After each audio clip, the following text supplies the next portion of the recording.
ఆకాశం ఎందుకో పచ్చబడ్డది, ఆ నడుమ బొట్టేమో ఎర్రబడ్డది.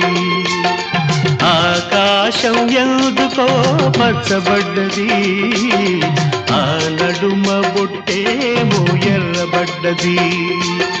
వీచే గాలుల తాకిడి, సాగే గువ్వల అలజడి, రమ్మని పిలిచే పైబడి.